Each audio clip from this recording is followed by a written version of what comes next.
Welcome with Bourbons with Bert. Torin Ellis. First of all, before we introduce you, let's do a little toast. My guest today is Mr. Torin Ellis, author, published author at that, ripped the resume. Also spent some time on Sirius 126 with Karen Hunter. Contributor? Yeah. Absolutely. But the main thing, diversity strategist. Diversity strategist. Yeah. Well, that kind of leads, that's a nice bridge. We didn't even practice. So if you think about what's going on today, we have, what, almost 6 million people out of work. Unemployment rate, 4.1%. Professional unemployment, the people we play, so about 2%.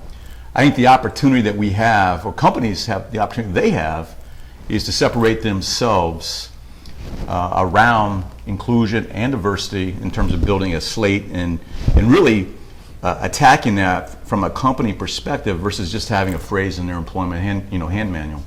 And so today we're going to talk a little bit about that, and we'll dive into that. You ready for that? I'm absolutely ready. You ever covered that before? You talk about diversity at all? Well, we do it all the time. And you know what I like about you and how you've positioned it, diversity, equity, and inclusion.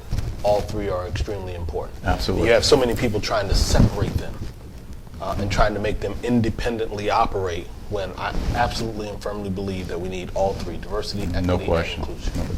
So I'm going to throw it to you on this, Torin. So how would you go about, in terms of inclusion, in terms of diversity, and how would somebody go around building a strategy around that? That's what you do. Well, I mean, it's so many different ways to do it. And what I always try to tell people, Bert, honestly, is there's no right or only way to do D and I, or D, E, and I. What I also try to reinforce is that move away from the mindset of trying to have best practices. I always reference an incredible client, incredible company, $20 billion organization, 60,000 employees at the top of their game in their sandbox. And when we engaged in January of last year, I was speaking with the individuals during the intake, and they kept saying, best in class, best in class, best in class. Yeah, so a company initiative. Absolutely. So best in class, hour into the call, best in class, best in class. And I said, stop for just a moment. There's no best in class. I don't want you comparing yourself to other organizations. I want you comparing yourself to your organization. You are your best competition. So to answer your question, when it comes to strategy, I think about the hiring and the recruiting process, looking at the hiring managers that are involved, what types of biases may or may not be inside of the conversations or the interviews taking place. What are the feedback loops looking like? Who's involved in the feedback loops? So there's a couple of other pieces inside of the hiring and the recruiting process. I look at breaking it down from an applicant, candidate, and prospect standpoint, because all three personas are important and different. I look at systems that are being used, making sure that they have the right systems in place, looking at referrals, looking at how we can get the messaging out with our existing employee base. I look at academic calendars. I think that's extremely important. Yeah, but can we go right to where you are, though? Absolutely. What about companies that see it really as a company initiative or a program versus a company that it's part of their lifestyle and their DNA? Anyone knows when you give me the microphone, I'm going to always say efforts are greater than initiatives. Exactly. Initiatives are like just putting a flag in the ground, it waves and all that other good stuff. It looks cute, but that's not really what's going to get the emphasis and the resource allocation and the attention of the employee base. The initiative is great just for a time like Black History Month, and organizations try to celebrate during the month of February, when organizations should be celebrating Black History Month and Latino and women and veteran. We should be doing those things throughout the entire year. So I don't look at initiatives, I'm looking for efforts. I'm looking at dedication. I'm looking at consistency. I'm looking at people really being willing to get in that sandbox and work. I'm looking at people, Bert, even if we make some mistakes, it's okay. We got to have some uncomfortable conversations. We have to be challenged. We have to be prepared to know that we're going to fall, scrape our knees, we're going to get our elbows a little dirty, but it's okay. But we have to be willing to do that, and companies have to be willing to do that, and conversations like this we have to be willing to do this and be a little bit uncomfortable. So if you think about diversity, from a standpoint of whether it be gender, and equitable pay for gender, female, male, or in this case, we're talking about inclusion and diversity, being black and leading a charge around that, what are some of the challenges you're facing, man? So one, some people would say that it just makes sense for you to do it. Right, exactly. That's my point. You're the person. Yeah, you should do that. You should do that. But then the flip side of that is, I have people that are black and other that say that people that are white can't do it. And I don't agree with that either.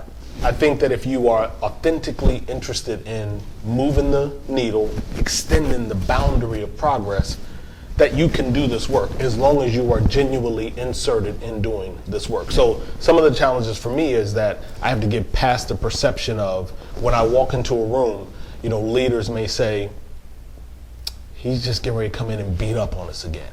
Or this is getting ready to be another punitive or negative exchange, if you will. He's here to criticize the work that we're doing. No, I'm not here to do that. What I'm here to do is to show you that every single person is included in D&I. So Deloitte did some incredible work a few years ago. They actually teamed up with Kenji Yoshino out of New York. And Kenji Yoshino and Deloitte went through and they interviewed something like 3,280 leaders across industry, if you will. And they broke it down and said that everyone at some point covers, C-O-V-E-R-S. Everyone at some point covers.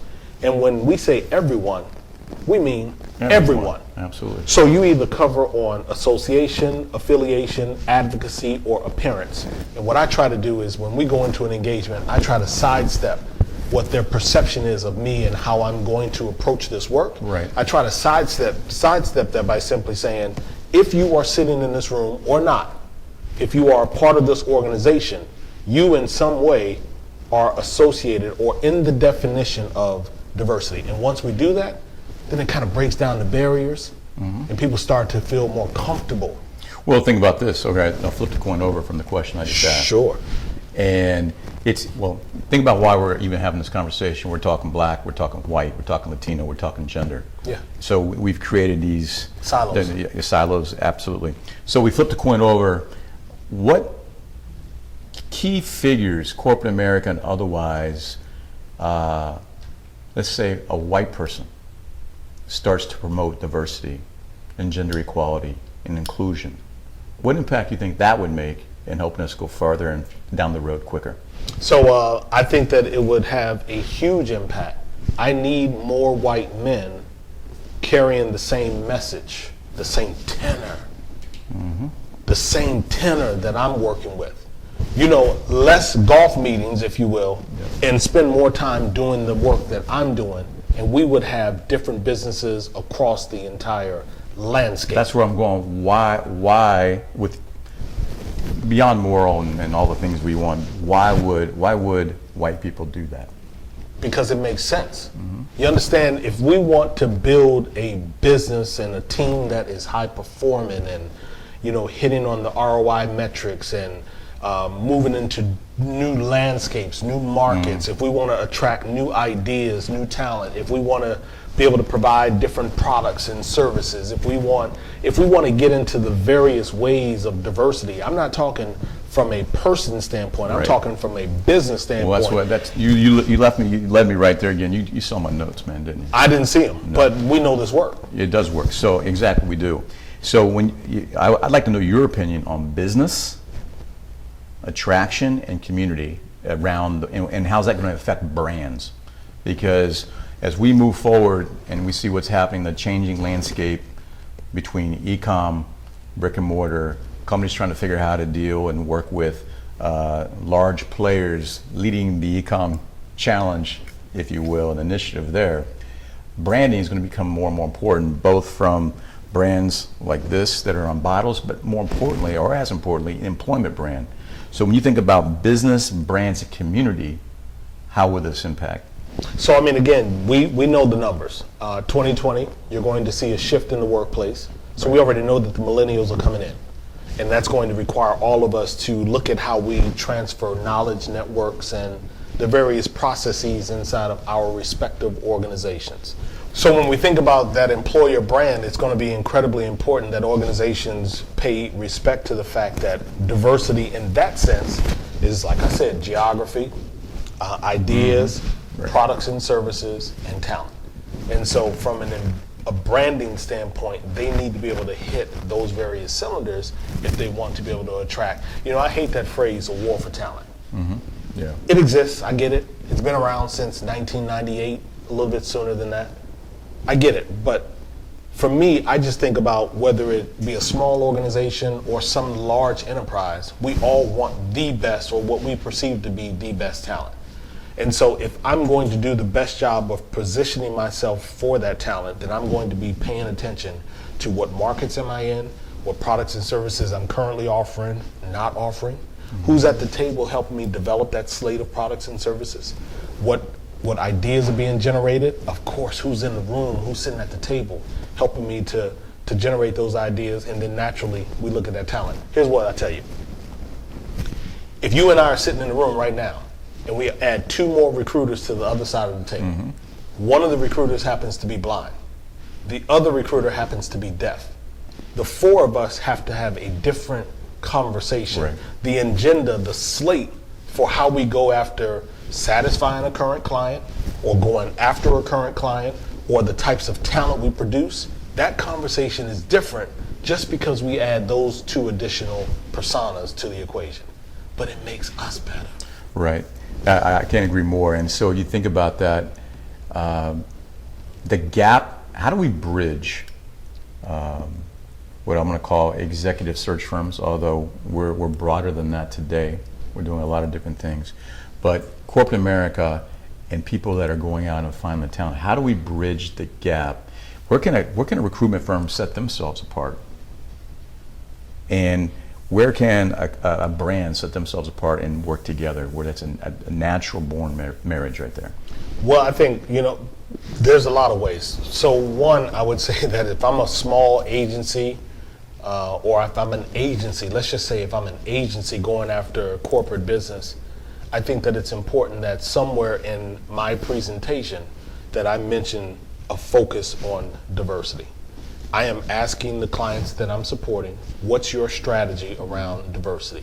Do you have a plan in place? What's the current composition inside of your organization? How can we support you in that endeavor? We may not be the best at it, but we most certainly know some people who can do it. The bottom line is, it's got to be a part of the conversation. Where I think a lot of agencies miss is that they go in just for the requisition. We just want the contract. Yep. We just want the contract so that we can go in and do the searches, and we put some bodies in seats, and we build some lists. That's passe. Well, look at this. We have a real life situation. We have a company that they have up to 40 openings, as an example. They have certain diversity numbers that they need to hit. They're talking to us. They know our numbers. If they don't fill a role with diversity, that role may go away, or they're not allowed to fill it. And it's a large company. And yet, and they know what we're doing, they love, this person really loves what we bring to the table. And yet, from a company perspective, this individual is going to their leadership and can't figure out how to engage us, or make the decision to engage us to solve a problem that they say they want to solve. How would we overcome that? Because they have our metrics.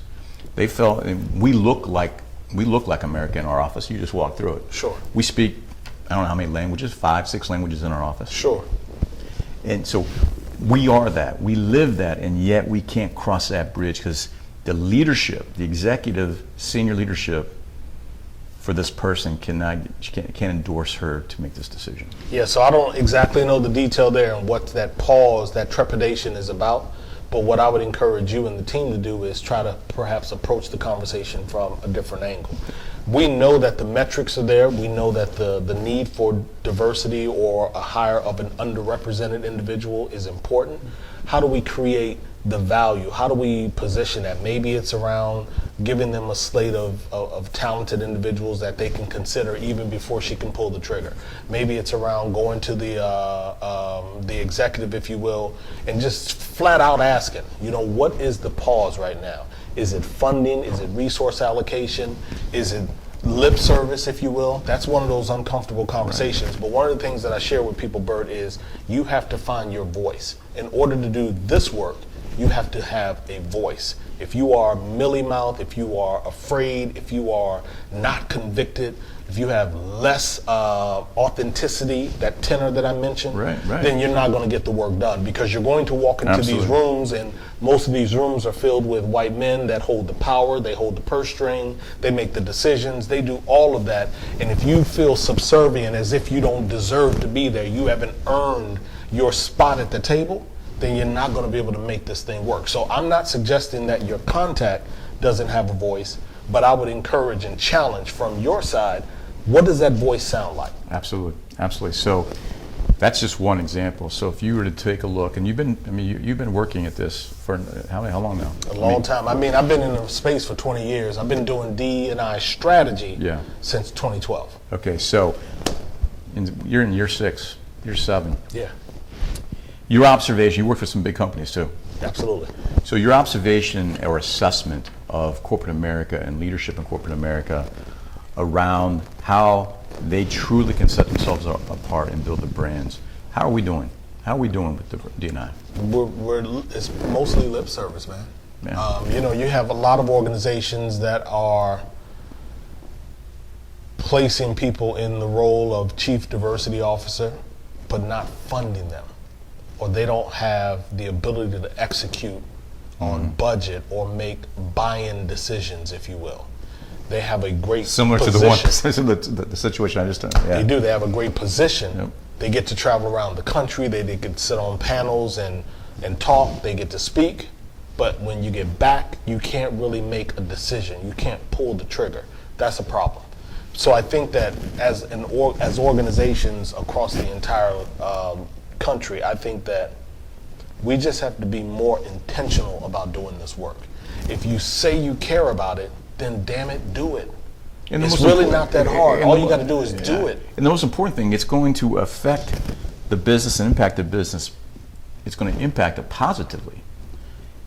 How's it going to impact community, though, for these brands?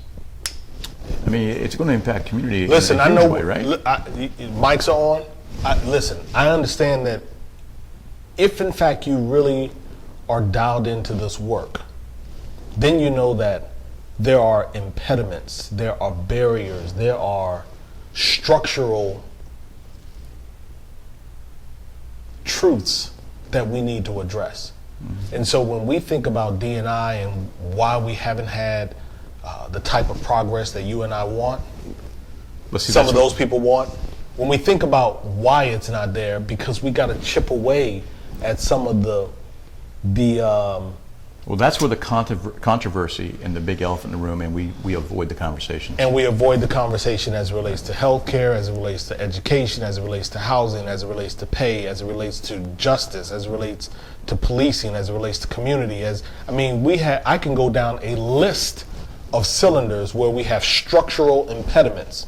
And those impediments, when we layer them on top, it has a huge impact. It has an impact on how I see all of this work and how if I were just an employee. If I'm just an employee, it has an impact on how I go about trying to secure employment.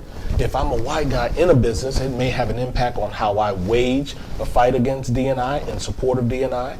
All of this stuff is real. That's why we got to have the conversations. And I don't think a lot of people are willing to have the conversation. Let me tell you this.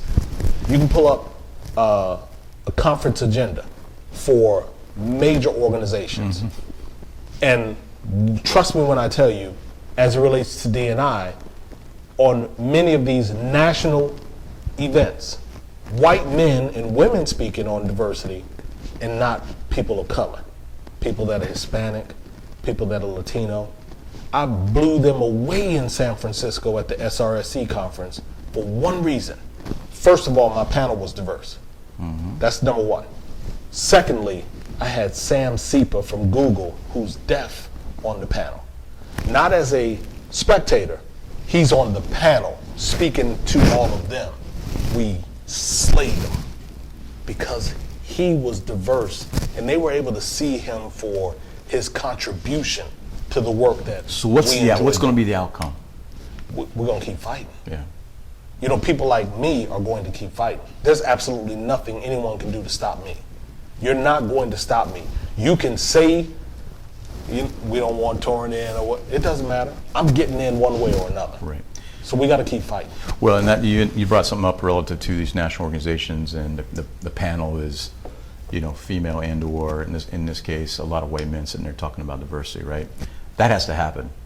People that look like me need to talk about diversity, but we also the panel needs to be diverse as well, so we can actually communicate with one another. So that's where it's breaking down. If it's a panel of all Latino and black people, it's not going to work. It's not going to work. If it's a panel of all people look like me, it's not going to work. We have to do that together. So I agree. Yeah. 100%. Before we close, man, anything you want to say? You're here. What would you like to share? That's Bourbons with Bert. So I'm proud to have you, brother. You know that. Well, let me just say this. One, I love the work that you and the team are doing. I just think that is incredible. The reputation and the energy that you all bring to the space is second to none. So that's number one. You should be commended for that. Number two, I appreciate you trusting the mic to this conversation, this subject, because you service and support some high-profile organizations. Absolutely. And so being able to move beyond the traditional sourcing and extensions and Chrome extension conversation is beautiful. So I appreciate you being willing to do that. Third thing that I will say is you ask a very important question. What's going to happen? What do organizations need to do? And what I would say to you again, if I didn't say it well the first time, let me just say, get started. That's all you have to do. Wherever you are as an organization, whether you are an agency, whether you're an internal recruiter, whether you're an enterprise organization, a startup, high velocity firm inside of an accelerator or an incubator, get started. There's no right way to do DE&I, diversity, equity, and inclusion, but you have to do something. Be able to evaluate what it is that you're doing, be able to calibrate so that we can make it a little bit better, make it better, but show your employees, show the community, show everyone that you are serious about this work. And I believe if we can do that, then we will all have better organizations. And I'm gonna say this, someone asked me this the other day on a webinar that I was doing. We have to be able to do this work in the face of all adversity. Right. So I don't care who's in office, I don't care who's in your We're gonna leadership. stop. We can't blame. We just got to. We got to just act. We got to take action. Yeah, it doesn't matter to me who's in the highest levels of leadership in your organization. We have to have our voice. We have to do it in the face of adversity, or we won't be in business. Well, first of all, thank you for the comments, and for Bourbons with Bert and what we're doing. If I take a look and talk to our clients, this is not a Protis Global commercial, but your comments are well received from our end, because it's really important to us as an organization and a lot of our clients that we're working with. Diversity is important to them, and for potential clients, again, it's not a Protis Global commercial, but I'm going to say it for those that are interested in this conversation, it's a very important conversation, and we can help play a role in helping you get started, as Torin just said.